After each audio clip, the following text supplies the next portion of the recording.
अयोध्या से करीब 900 किलोमीटर दूर मुर्शिदाबाद में बाबरी का जिन्न एक बार फिर से जाग उठा है। वो भी तब जब अयोध्या में राम मंदिर का काम संपूर्ण हो चुका है और उसकी मुहर लगाने के लिए, धर्म ध्वजा फहराने के लिए प्रधानमंत्री नरेंद्र मोदी वहां पर पहुंचने वाले हैं। उस वक्त बंगाल के टीएमसी के विधायक हुमायूं कबीर आक्रांता बाबर के नाम की मस्जिद फिर तामीर कराने चल दिए हैं। हुमायूं ने कहा है कि पश्चिम बंगाल के मुर्शिदाबाद में बाबरी मस्जिद का शिलान्यास होगा।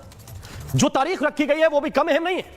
तारीख रखी गई है 6 दिसंबर और हुमायूं ने सीएम ममता बनर्जी को भी शिलान्यास का न्योता भेजा है। ऐसा उनका कहना है कि बहुत सारे लोग वहां पर जुटने वाले हैं। और ये हुमायूं कबीर है कौन? ये कौन सा हुमायूं है? ये पहले भी हिंदुओं को धमका चुका है दोस्तों, पहले भी धमका चुका है। ये बात है 2024 की, थोड़ा सा पीछे आपको लिए चल रहा हूं। वो चुनावी माहौल था, प्रचार चल रहा था, जगह थी मुर्शिदाबाद और मुर्शिदाबाद का शक्तिपुर। इस शख्स ने बोला कि 2 घंटे के भीतर हमने तुम्हें यानी हिंदुओं को भागीरथी गंगा में नहीं डुबोया तो मैं राजनीति से संन्यास ले लूंगा। ये वो हुमायूं है और इसलिए इसके इरादे आपको समझने पड़ेंगे। शक्तिपुर इलाके में तुम्हें रहने नहीं दूंगा, ये इस शख्स ने कहा, और तुम्हें मतलब हिंदुओं। अब ये हुमायूं जो है वो बाबरी बनाने चला है। पता है क्यों? क्योंकि ये वो नाम है जिससे हिंदू चिढ़ते हैं, परेशान होते हैं। उनके आराध्य के अपमान का प्रतीक रहा है यह नाम, और इसलिए यह शख्स उस नाम को बार बार ले रहा है क्योंकि यह जानता है कि कैसे हिंदुओं को उकसाना है, उनको चिढ़ाना है। आप कहेंगे कि आप इतने आक्रामक होकर इस बात पर क्यों बात कर रहे हैं? भाई एक मस्जिद ही तो बन रही है, क्या किसी को यह अधिकार नहीं है कि वो अपना धार्मिक स्थल कहीं भी बना सके, पूजा कर सके, इबादत कर सके? अगर आपके मन में भी यह मासूम सा सवाल उठा है, आया है, तो इसमें दोस्तों आपकी गलती नहीं है। हम सब ऐसे ही हैं, हम ऐसे ही सोचते हैं। और इसलिए मैं स्पष्ट करना चाहता हूं, बता देना चाहता हूं कि मैं किसी भी मस्जिद निर्माण के खिलाफ नहीं हूं, किसी भी इबादत गाह के खिलाफ नहीं हूं, क्योंकि देश में तो लाखों मस्जिदें। पश्चिम बंगाल की बात करूं तो पश्चिम बंगाल में भी हजारों मस्जिदें। अल्लामा इकबाल का एक शेर था, उन्होंने एक शेर कहा था कि मस्जिद तो बना दी शब भर में, ईमा की हरारत वालों ने, मन अपना पुराना पापी है, बरसों में नमाजी बन ना सका।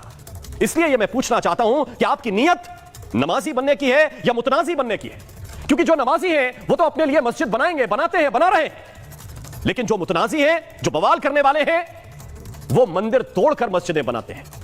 1528 तारीख याद कीजिए, श्री राम के जन्म स्थान को तोड़कर मस्जिद तामीर कराने वाला वो मीर बाकी, आदेश देने वाला वो बाबर, और अब बाबरी के नाम पर विवाद करने वाला ये हुमायूं। ये एक ही मानसिकता के लोग हैं दोस्तों, एक ही मानसिकता के लोग हैं। वो कहते हैं ना दर्शकों, एक बड़ी कविता वायरल हुई थी पिछले कुछ दिनों कि मस्जिदें तुमने बनाई मंदिरों को तोड़कर। मस्जिदें क्या बन नहीं सकती थी मंदिर छोड़कर?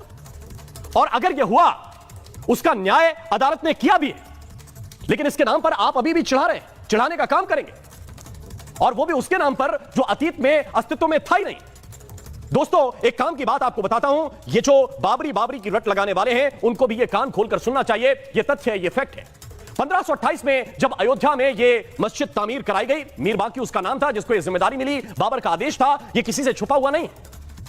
उसकी शुरुआत में इसका नाम किसी ने भी बाबरी कहा ही नहीं। मैं डंके की चोट पर बोल रहा हूं, किसी ने भी इसका नाम बाबरी नहीं लिया।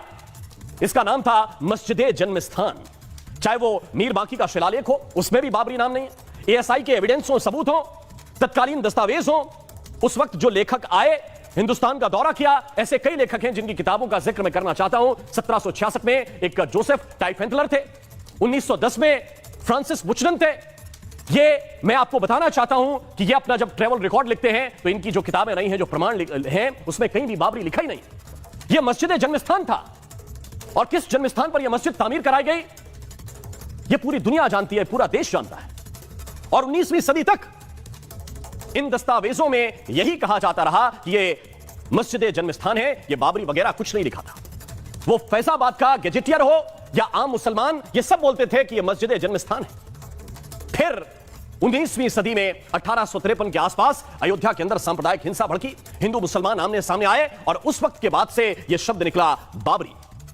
और सुप्रीम कोर्ट की सुनवाई में भी यह बात पक्षकारों ने स्पष्ट रूप से रखी थी कि ये बाबरी का नाम जो है वो ऐतिहासिक नाम नहीं है, इसका नाम मस्जिद जन्मस्थान था, जो जगह जगह लिखा हुआ है। लेकिन जब विवाद बढ़ा तो फिर ये बार बार बाबरी कहा जाने लगा।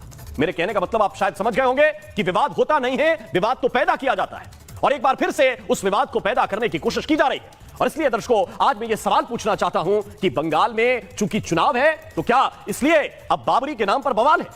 और ये जो ममता के हुमायूं हैं, क्या वाकई ये बवाल पैदा करना चाहते हैं? इस देश को सांप्रदायिकता की आग में झोंकना चाहते हैं? क्योंकि जो रिएक्शन आ रहे हैं वो इसी तरफ इशारा कर रहे हैं।